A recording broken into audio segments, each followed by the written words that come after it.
Hello, bachcho. Let's see this question. So the question over here says a corn farmer has perennial problem of corn borer infestation in his crop. Being environmentally conscious, he does not want to spray insecticides. Suggest solution based on your knowledge of biotechnology. Write the steps to be carried out to achieve it. So question में बोला है कि हमारे corn farmer हैं and इनकी एक perennial problem है which is corn borer infestation in his crop.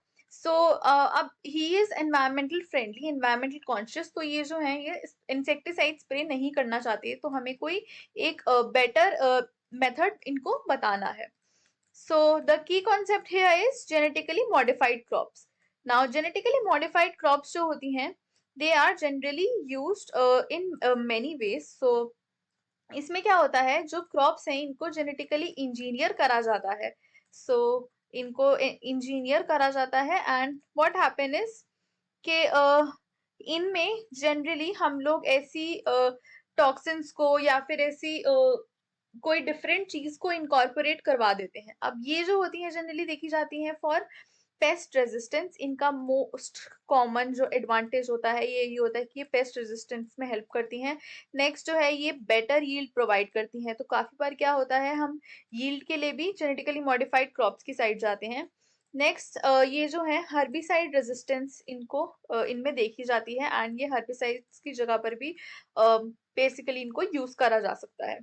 Now अब अगर हम बात कर लेते हैं कि हमारा जो कॉर्न का प्रॉब्लम है.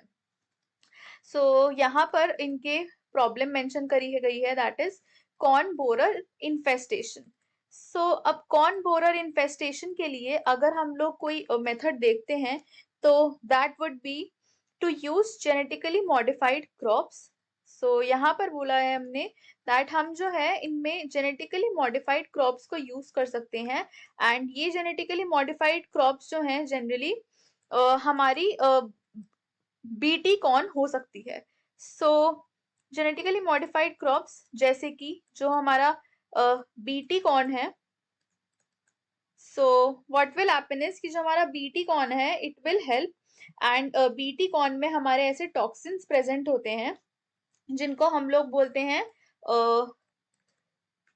Cry proteins. सो बीटी उसमें हमारे क्राई टॉक्सिन्स या फिर क्राई प्रोटीन्स जो होते हैं ये प्रेजेंट होते हैं एंड ये हार्मफुल होते हैं for certain insects. So what happen is कि जो हमारे बीटी कॉर्न होता है इसमें जो ये बीटी होता है ये हमारे टॉक्सिन्स होते हैं जिनको हम लोग क्राइटॉक्सिन्स बोलते हैं एंड ये जो बीटी टॉक्सिन्स होते हैं ये हमारे डिराइव करे जाते हैं from the bacteria bacillus thuringiensis. सो ये हमारा बैसिलस thuringiensis से, जिसको हम कॉमनली बीटी भी बोलते हैं, इससे डिराइव करे जाते हैं ये टॉक्सिन्स एंड ये टॉक्सिन्स जो होते हैं सर्टेन पेस्ट सर्टेन इंसेक्ट्स के लिए ये काफी टॉक्सिक होते हैं. So what will happen is कि these genes will produce the proteins and ये जो है फर्दर पेस्ट के लिए हार्मफुल होगा.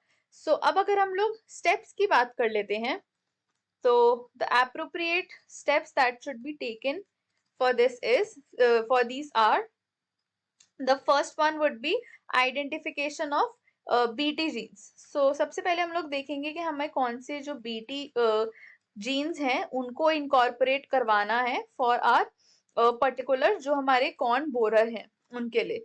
So हम चूज करेंगे इनमें से हमारे कौन से BT genes हैं जो कि हमें appropriate रहेंगे. either cry1AB, cry1AC or we have cry2AB. so इनमें से हम लोग चूज करेंगे कि कौन सा इफेक्टिव रहेगा हमारा against corn borer.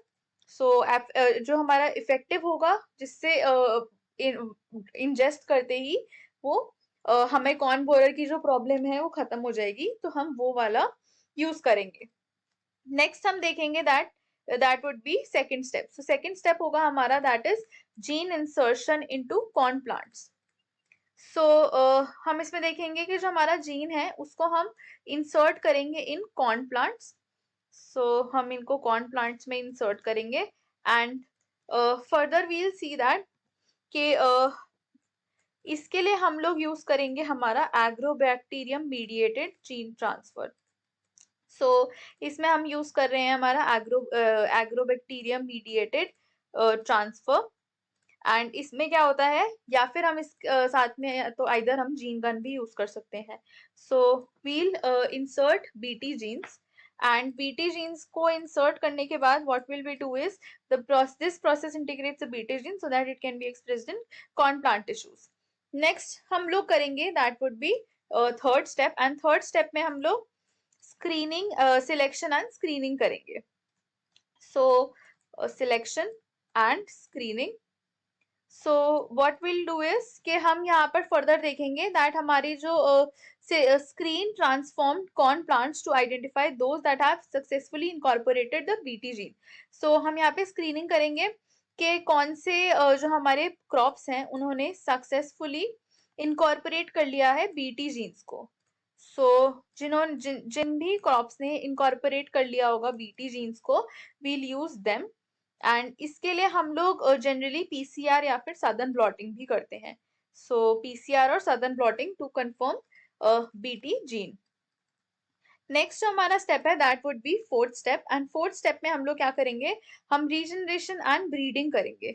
So here we'll do is regeneration and breeding, and इसमें हम लोग देखेंगे that regenerate whole plants from transform cells. So हम लोग ट्रांसफॉर्म सेल्स से क्या करेंगे, जो हमने फ्यू सेल्स को इनकॉर्पोरेट कराया था उनसे हम लोग एक प्लांट जनरेट करेंगे। So we'll regenerate a plant, and यहाँ पर हम लोग टिश्यू कल्चर टेक्निक्स को यूज करेंगे। So we'll regenerate whole plants, and ये हम करेंगे बाय टिश्यू कल्चर। सो यहाँ पे हम लोग टिश्यू कल्चर टेक्निक्स यूज करेंगे एंड उससे उसको यूज करके फर्दर इसको जनरेट करेंगे। Now what we can do is grow these plants and backcross them with the elite crop corn varieties to ensure desirable desirable traits are acquired. So हम लोग further अब fifth step पे जाएंगे। तो fifth step में आएगा हमारा that is field trials. So field trials में हम लोग देखेंगे that we'll conduct controlled field trials. So यहाँ पे हम लोग देखेंगे कि कितना इफेक्टिव है जो हमारी न्यू क्रॉप्स आई हैं, उसकी इफेक्टिवनेस यहाँ पे हम चेक करेंगे। Next step would B six step, and six step में हम लोग क्या करेंगे, रेगुलेटरी अप्रूवल्स लेंगे। सो अब हमारी क्रॉप्स जनरेट हो गई हैं। Now what will do is कि हम लोग रेगुलेटरी अप्रूवल लेंगे फर्दर आगे हेडक्वार्टर से, एंड यहाँ पर क्या होगा दैट हम लोग डेटा सबमिट करेंगे। सो डेटा सबमिट करेंगे फ्रॉम फीड ट्रायल्स, एंड उसके बाद रेगुलेटरी बॉडीज जो होंगी फर्दर वो हमारा अप्रूव करेंगी। सो फर्दर हम देखेंगे that it ensures that the BT corn meet safety standards, so that ये जो है हमारा ये सेफ्टी स्टैंडर्ड्स मीट कर पाए, एंड जो भी हमारे फर्दर इनमें कोई प्रॉब्लम या इशू ना हो फर्दर आगे जाके। Next step would be our commercial cultivation.